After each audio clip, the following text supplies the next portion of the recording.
hello and welcome officially. Thank you for joining us this evening.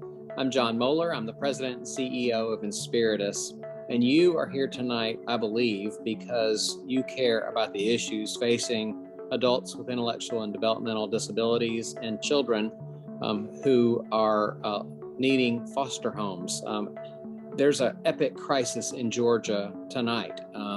Children all across the state are in need of warm, loving homes, and there are not enough of those homes. And in fact, there may be some children tonight that are living in a hotel waiting for a loving family. There are adults who need a loving home who are living in nursing homes and long-term care facilities because there's no place for them. And tonight, you're going to get introduced to a program and you're going to meet the staff who run those programs and get a sense for how maybe you and your family can participate in this program. I'll be joined by Suzette Roberts, the Director of Family and Children's Services, Samantha Eberhardt, the Disability Services Intake and Education Coordinator, and Gwendolyn Ladson, affectionately known as Gwen, our lead specialized foster care case manager. We'll tell you a little bit about who we are, what we do, and how you can be involved. Who is Inspiritus? Many of you may be familiar with this organization, but Inspiritus is a real word, and it means to fill with courage or to fill with strength of purpose. That's what we do. We fill others with strength of purpose and with courage. And our mission is to guide and walk with individuals on their path from surviving to thriving. And we empower those whose lives have been disrupted to discover their strength and resilience. And then we accompany them as they grow into vibrant contributors to the community. That's what you'll have an opportunity to participate in if you join our team. Our programs of Inspiritus are broad and diverse, but every single one of our programs follows the same model, and you'll recognize this if you're a social work student, Maslow's hierarchy of needs. We start with where people are. Oftentimes children and adults are merely getting by, they're barely surviving, clinging to hope, and we're going to walk with them through that process of stability and safety, community integration, self-sufficiency, actualization, and eventually really thriving and contributing to the community. And there on the right side of the screen, you'll see where the programs are operating. And it's a very broad, diverse set of geography where our programs operate. But the two programs you'll hear about tonight are operating right here in Georgia. So we serve a lot of different groups of folks. We are actively involved in disaster relief. We have refugee and immigrant services. We have Middle Tennessee empowerment programs. But the programs that we really want to highlight and where you can potentially participate are in specialized foster care and disability services. So what we want you to do tonight is really sit up, listen and learn.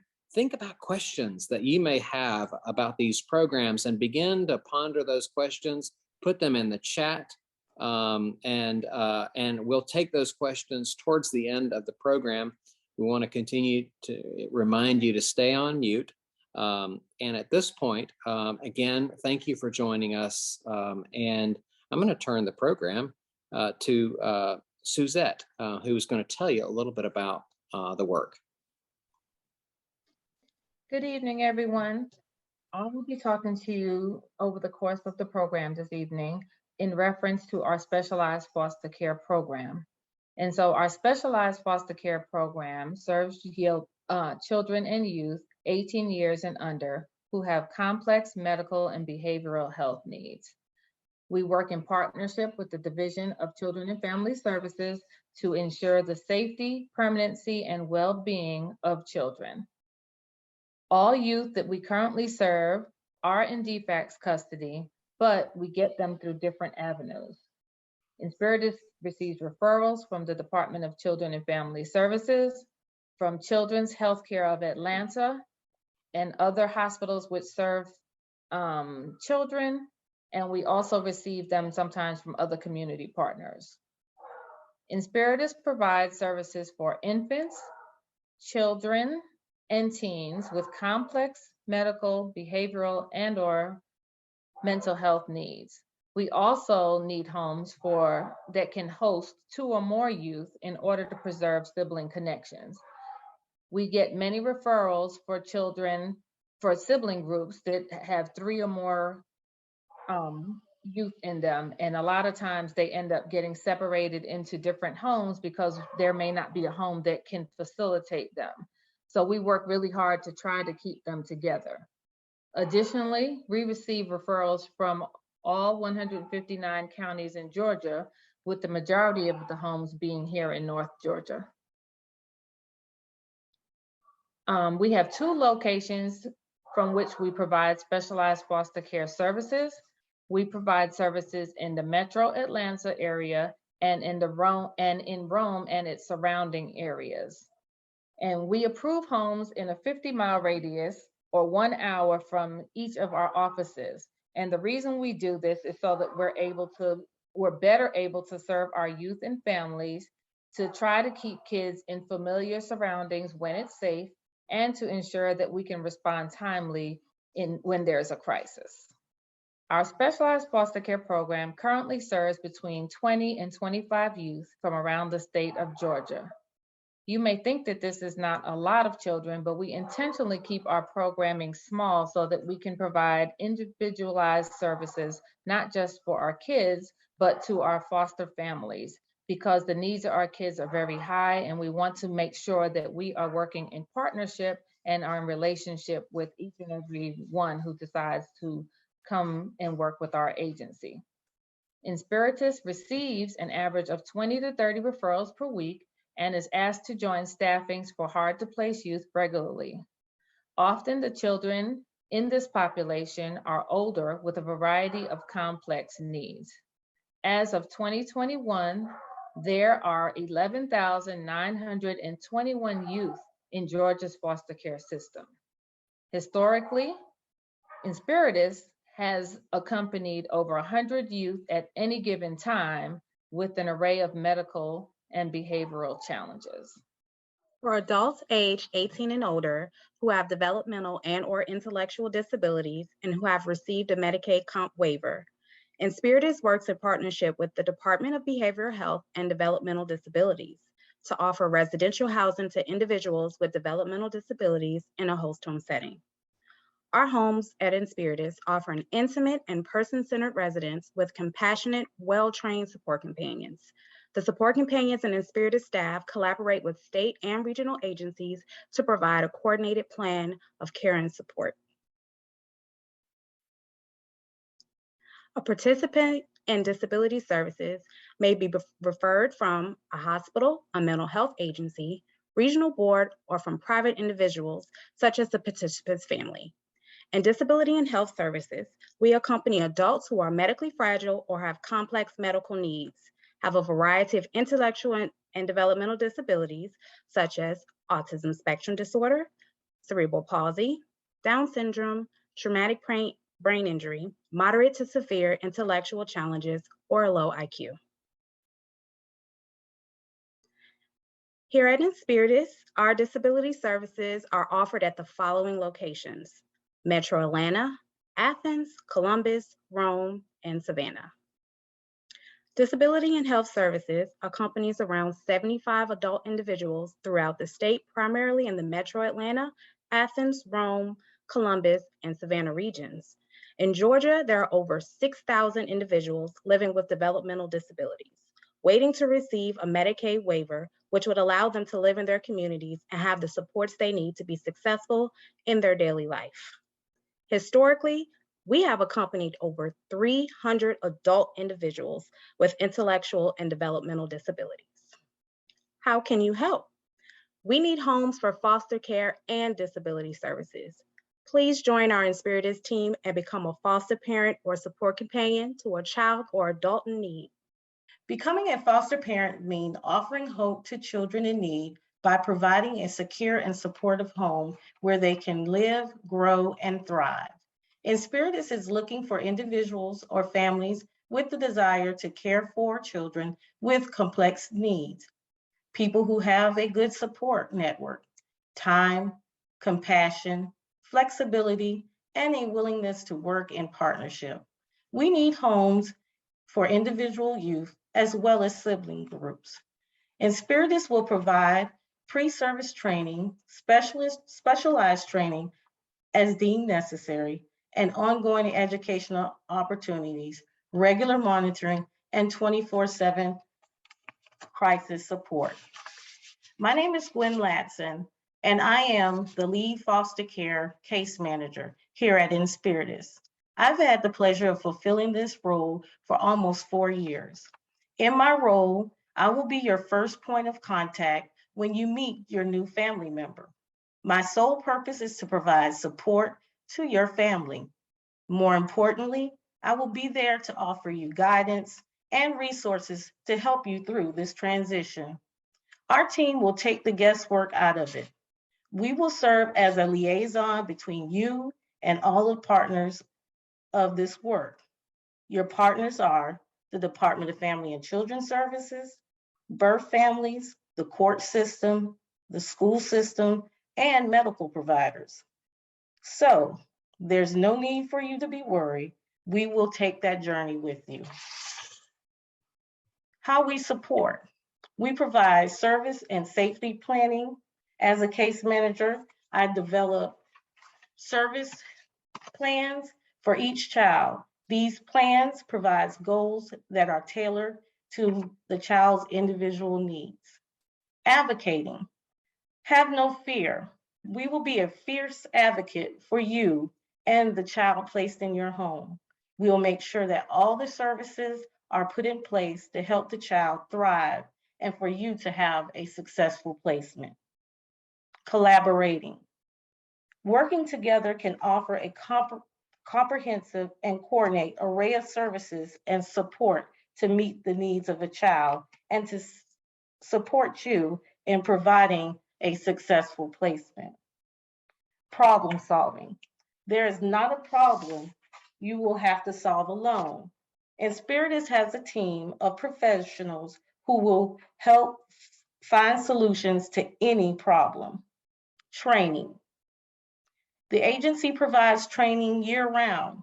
These trainings may be individualized, where you will get with me as the case manager, or you may do trainings with our nurse that is on staff. Or you could do a group training with other foster parents within the agency. We will provide ongoing education opportunity for you and your family. Last but not least, we provide 24/7 crisis support. Here at Inspiritus, we have an on-call service, which is available to you at 24 hours a day. And with this, feel free to contact us at any time when you may have a small concern or a major crisis. We will be there. Feel free to call us at any time. And I look forward to working with each and every one of you. Disability Support Companions open their homes to provide a residential living environment to individuals with disabilities. This is an incredible life-changing gift. Support Companions provide a quality of life to an individual in need that will most likely not be attained in an institutional setting. To the individuals we serve, Support Companions provide a personal connection, community integration, family, and the ability to lead meaningful lives. Our focus is on the individual placement, emphasizing a personal relationship between the support companion and the participant. Once that personal relationship has been established, a second placement in the home may be considered on a case-by-case basis. Our disability services, host home life sharing means living with and sharing life experience with supportive persons who form a caring household. A host home life sharing residential setting is recognized as being both a close personal relationship and a place to live. No more than 2 individuals with an intellectual or developmental disability can be served in a host home setting. What qualities make a successful foster parent and support companion? Preferred knowledge and training will be provided as needed. Knowledge of the medical field or medical training. Experience with individuals and with intellectual and developmental disabilities. Experience or training with individuals with challenging behaviors. Connection to community resources. strong support network, time and flexibility, a willingness to work in partnership, and compassion and empathy for those who need assistance with daily living skills. Disability and Health Services is looking for support companions with experience in the medical field or with medical training. Support companions who are connected to community resources, have experience with individuals with intellectual and developmental disabilities, experience or training with individuals with challenging behaviors. We also are looking for caregivers who exhibit compassion and empathy for those who need assistance with day-to-day living arrangements with the goal of improving quality of life. The unique opportunity here at Inspirit is there is an opportunity to accompany a child or a young adult as a foster parent, then follow that individual into adulthood by transitioning your home into a host home. This is a unique privilege to be able to provide continuity of care and a shared living arrangement. With this unique opportunity, a foster parent will be able to transition into a host home to continue to provide the service and accompany the child until adulthood. Next, you will hear from our support companions and a foster parent.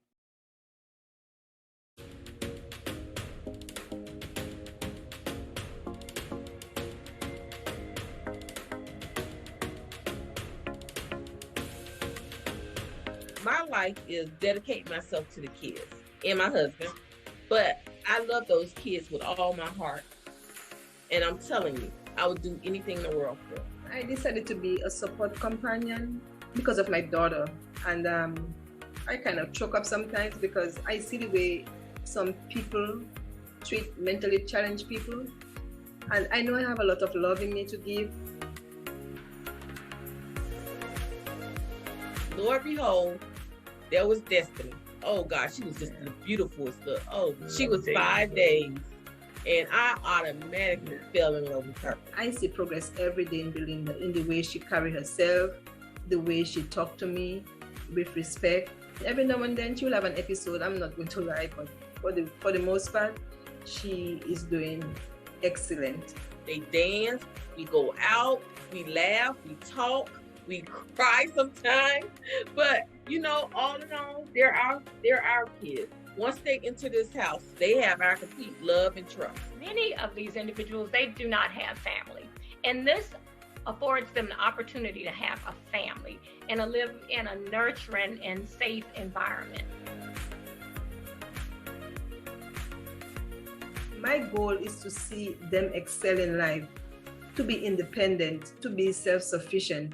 Everything from her mouth is, no, I cannot do it. And I say, I keep telling her, yes, you can. Yes, you can.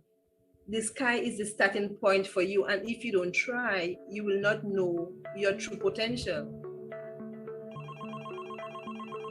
Defects called us and said, well, you know what? We got a little girl, if you will foster her and adopt her because it's your daughter's sister.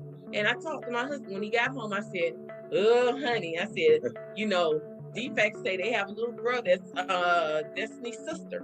And I said, we need to do this for Destiny. So we just basically pushed our empty nesting days. I sat her down and I said, look, you're unable to read, you want to accomplish. She said she wants to have a driver's license, she wants to buy a car. And I said, you have to learn to read. So I will get a material that will sound out the word for her and help her with her day-to-day life and teach her to count and stuff like that. I kept feeding food, trying to get her to eat. So we took her on vacation one year. We went by Kentucky Fried Chicken. It was so funny.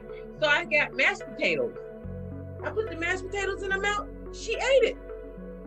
And I was like, oh my God, I got to buy her mashed potatoes every day. We kept giving her food and therapy that worked for her. Now she eats everything. No more tube feeding. Inspiritors has been very supportive. I must say, from the time I've been with them, I have some awesome caseworkers. Suzette is very, very hands-on, and so is Kiva. They will come to your house. They will ask you, what is it that you need? and they will go to bat for you. Support Companion is the heartbeat of our program. I mean, we could not operate without them. The work that we do is so important, and the individuals that we accompany, they're so necessary to society. I couldn't ask for anything better in my life than those kids. I mean, they fulfill me. They give me a purpose. In my home, there's never a dull moment. I'm so serious. There's joy in this house all day long. Laughter. I mean, she's a good kid.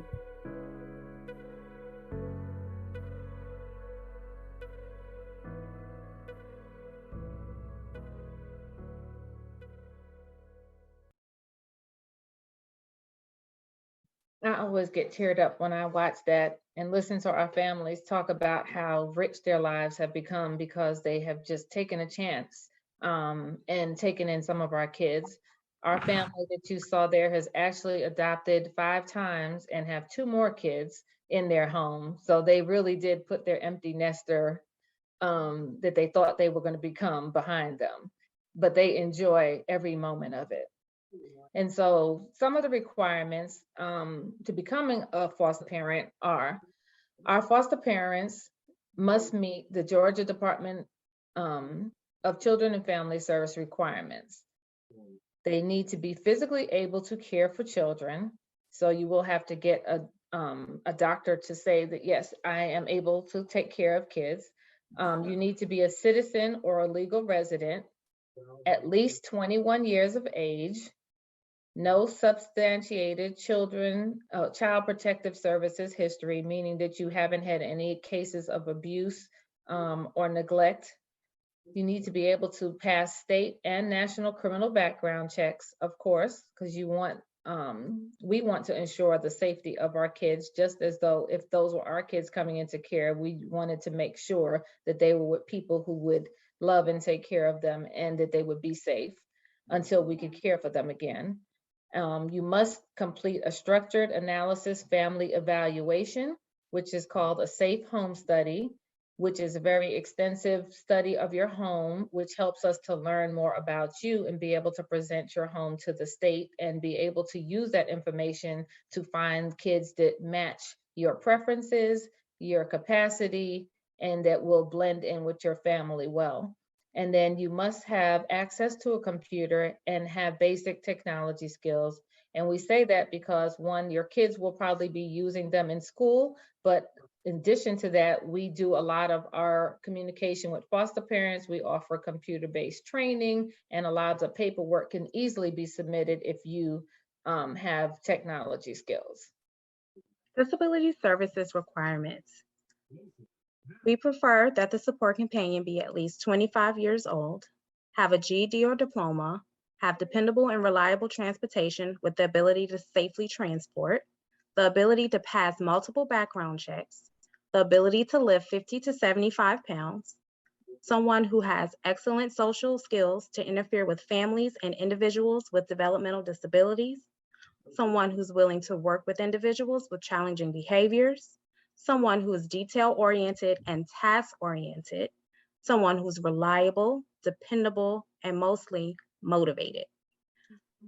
Must have appropriate living environment with at least 1 available bedroom, have experience and knowledge working with developmental disabled population, and must have a computer and printer, scanner, and faxing capabilities. Also, they must have basic technology skills. So you've heard a little bit about both of our programs, and I know that there are some questions that have come to your mind. And so one of them that we get asked a lot is, how long does it take to open a home? And so for both of our programs, it takes an average of 3 to 6 months to open a home. And that varies based on the speed in which you submit your documentation, that you get your home study completed, and that you complete the pre-service training and any other requirements that need to be completed. And then it takes another 2 to 4 weeks for both programs because we have to submit them for approval to the state. And so that usually takes anywhere from 3 to 6 months. What services will Inspiritus provide? Inspiritus will provide a minimum of a monthly home visit, pre-service and ongoing training opportunities, and 24/7 crisis support. And those are things that are provided in both of our programs. But in addition to the monthly visit, we will visit your home as much as needed to ensure that our participants are getting the services that they need and that you feel supported in the work that you're doing. Another question that we receive a lot is, how does the stipend work? Stipends are dependent on room, board, and watchful oversight classifications and the special needs of the individual in your care. So we could not give you an exact amount, but it just, like we said, it'll depend on the needs of the child that are placed in your home. And that stipend is to help supplement your food, utilities, and to make sure that you can provide for the needs of the children without substituting needs of your own family. I think that's my cue. As you've heard about the program, I know that some of you are just eager to find out what the next steps are. And so this is where we move in the program toward choosing a path. You've heard a little bit about foster care, and you've also learned a little bit about becoming a support companion. And the next step that we would like to invite each of you to consider is really taking action, choosing a path, and sending us an email to let us know if you're interested in becoming a foster parent. And if so, you're going to send an email to Tierica, and her email address is listed on the screen. It's also in the chat. So don't worry, you don't have to screenshot that or write it down real quick. That email will be in the chat. If you're interested in becoming a support companion, we have a special mailbox, email box for that. It's supportcompanion@weinspirit.org. So this is really, after tonight, the ball will be in your court, and we'll invite you to take action and reach out to us and let us know of your interest. But essentially, if you are interested, you're joining an amazing team of people. This is work that's hard, but it is so rewarding, as you've heard tonight from the testimonials of our foster parents and support companions. And we invite you to join that team, our team, and to learn more. And so I know that our Chief Operating Officer, Michelle Anglet, has been kind of minding and paying attention to the chat.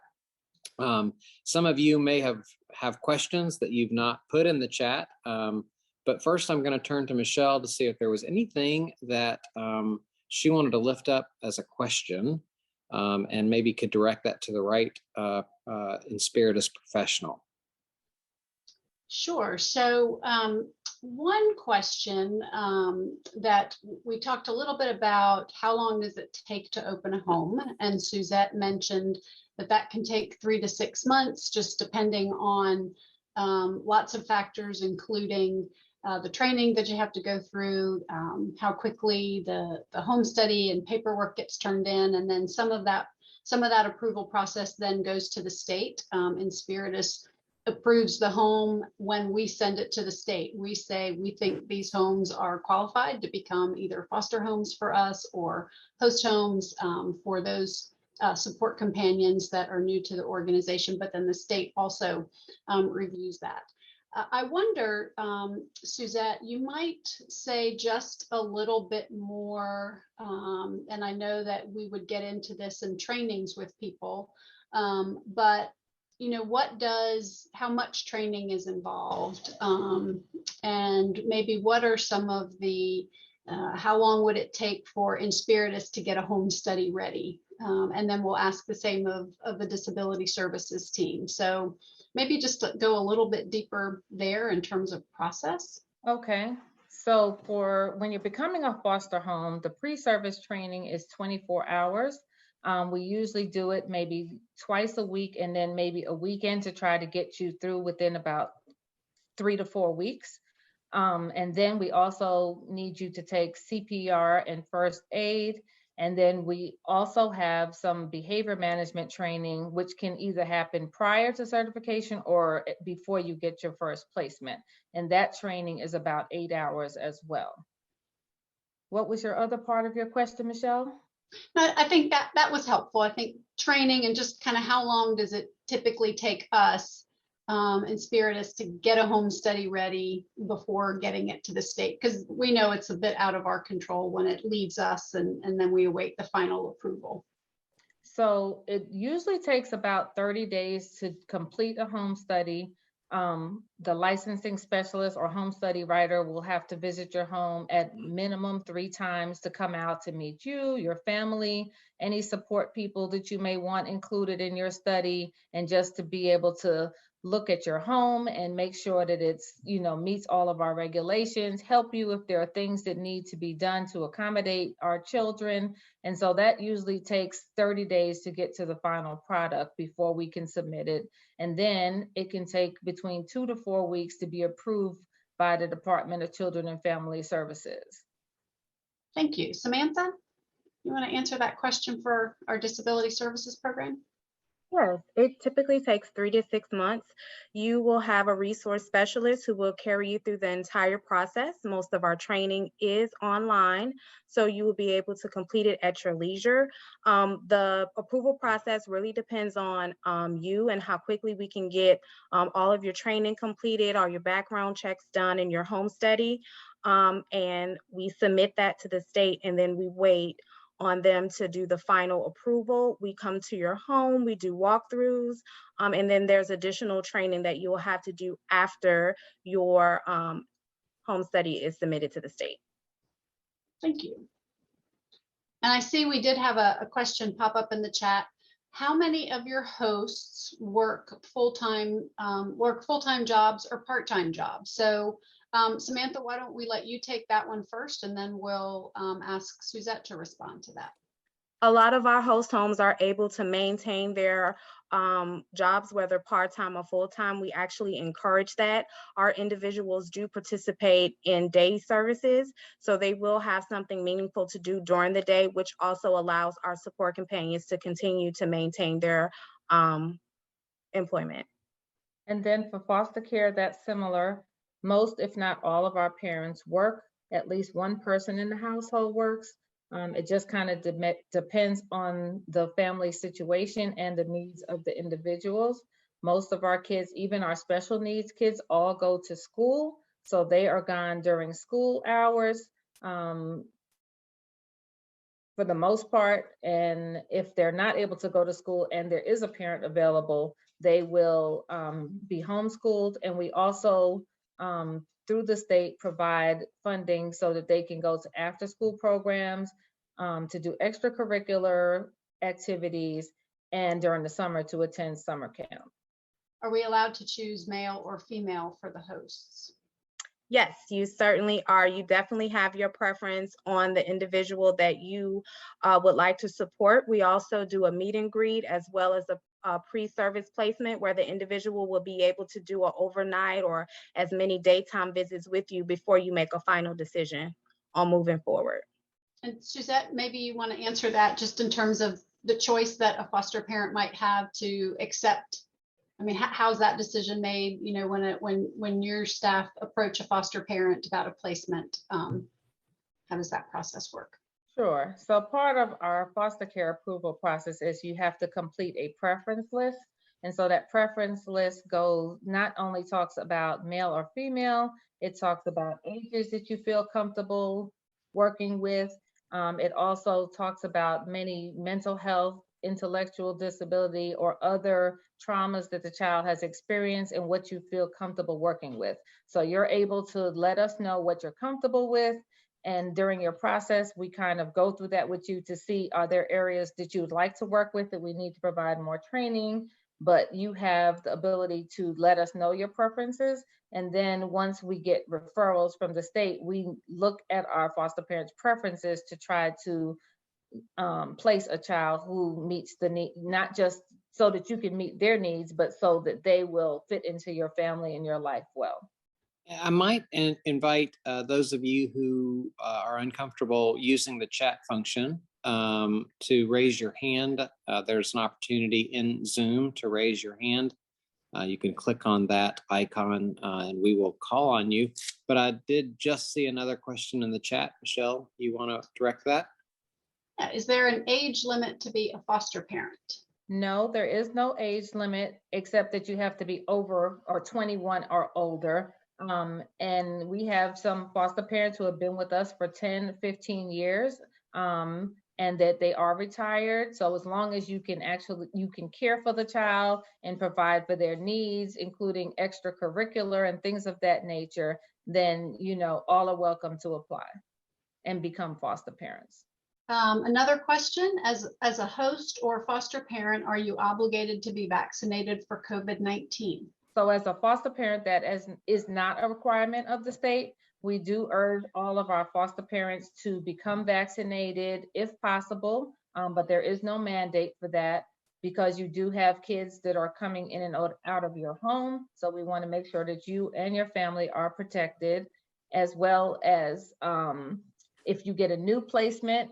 Usually, and over the pandemic, we have requested that those children are tested before place, but that's not always possible if they're coming in late at night or over the weekend. So we just recommend it, but it's not a requirement for foster parenting. Thank you, Suzette. Samantha? It's not mandated for host homes either, but we strongly encourage support companions or potential support companions to get their vaccinations. A lot of our individuals, we do request that they have a vaccination prior to coming into our program, and a lot of them are willing to do so because they have to for their day services as well in order to attend. But it is not mandated, but we strongly encourage it. And we want to thank each and every one of you for taking part of your evening and spending it with us and learning about the Host Home program and the foster care program. We really look forward to hearing from you. We will not hound you. In fact, we're going to invite you to take the next step. Send us an email and we'll start the conversation. And there's lots of opportunities to ask questions along the way and learn more to see if this is appropriate for you and for your family. The individuals in our care can't thrive unless you are thriving, and you do that in a team environment. So we hope that you'll consider joining our team at Inspiritus about becoming a host home provider or a foster parent, and let's address the needs of children and adults across our state tonight who are in desperate need of a loving and caring home. Take care, have a good night, and we look forward to being in touch. Please reach out and send us an email.